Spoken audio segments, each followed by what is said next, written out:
Today, we're taking you on a journey to the sun-drenched, vibrant city of Lisbon, Portugal. With its historic trams, incredible food, and stunning viewpoints, Lisbon is a city that captures your heart. So, I've put together my top 12 essential travel tips for visiting Lisbon. First up, let's talk about getting around. My number one tip is to wear comfortable shoes. I cannot stress this enough. You'll be doing a lot of walking, often up steep, winding streets paved with beautiful but sometimes slippery cobblestones called calada portuguesa. Your feet will thank you after a long day of exploring Alfama's narrow alleys or climbing up to São Jorge Castle. The best way to do this is by getting a Viva Viajum card. You can buy this reusable card at any metro station for just 50 cents. This pay-as-you-go option is way cheaper than buying single tickets for the metro, buses, trams, and even the funiculars and the Santa Justa lift. It makes hopping on and off so much easier and more affordable. Alright, tip number 3 is a classic, but it's essential for Lisbon.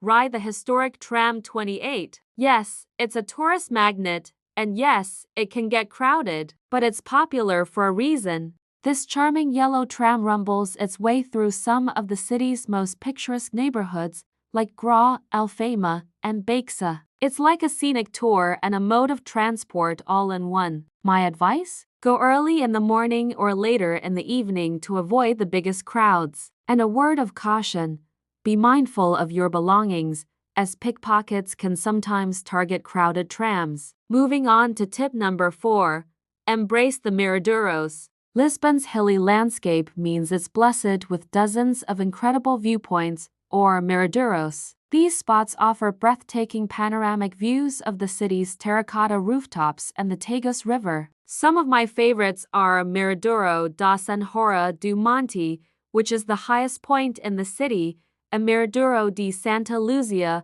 with its beautiful azulejo tiles. Many of them have little kiosks or cafes where you can grab a drink and just soak in the view. Hunting for the best miraduros is an adventure in itself. Tip number 5 is all about the food. You absolutely must try a pastel de nata. These iconic Portuguese custard tarts are a little piece of heaven. You'll find them in every bakery or pastelaria across the city. The most famous place to try them is de Belém, in the Belém district, where they use a secret, centuries-old recipe. Be prepared for a line, but it's totally worth it. But don't stop there. Try them from a few different local bakeries too, as everyone has their own favorite. Let's stick with food for tip number 6.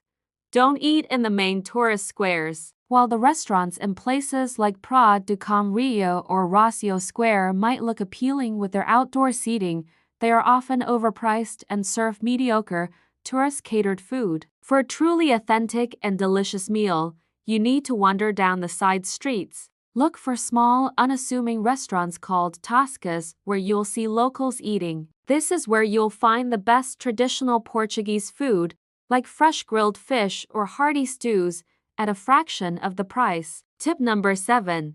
Learn a few basic Portuguese words. While many people in the tourism industry in Lisbon speak excellent English, making an effort to speak a little Portuguese will go a long way. Simple phrases like "oh" for hello, "por favor" for please, and "obrigado" if you are a man or "obrigada" if you are a woman for thank you will be greatly appreciated. It's a simple sign of respect and can lead to warmer interactions with the locals. They're generally very friendly and will appreciate your effort. My 8th tip is to plan a day trip. Lisbon is amazing, but the surrounding area has so much to offer. The most popular day trip is to Sintra, a fairy-tale town with whimsical palaces like the colorful Pena Palace and the mysterious Quinta da Regaleira. It's easily reachable by a 40-minute train ride from Rocio Station. Another great option is the coastal town of Cascais, a former fishing village turned chic seaside resort. You can even combine a trip to Sintra and Cascais in one day if you start early. Tip number 9.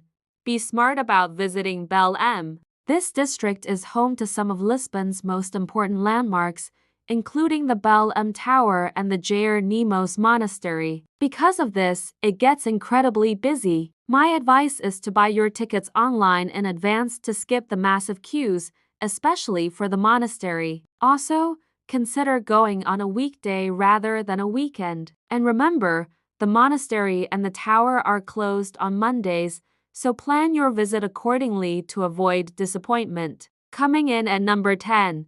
Carry some cash. While credit cards are widely accepted in most hotels, larger restaurants, and shops, it's not the case everywhere. Many smaller cafes, local tascas, and market stalls are cash only. Also, you might need coins for public restrooms or to leave a small tip. You don't need to carry a huge amount, but having 20 or 30 euros on you will save you from any awkward situations. Tip number 11 is to listen to fado music, but choose your venue wisely. The Alfama district is the heart of fado. However, many places that offer fado with dinner can be tourist traps with expensive, set menus. Instead, look for a more authentic fado vadio or amateur fado house where locals come to sing. The atmosphere is much more intimate and genuine. Ask your hotel or a local for recommendations to find a hidden gem. And finally, my 12th and last tip: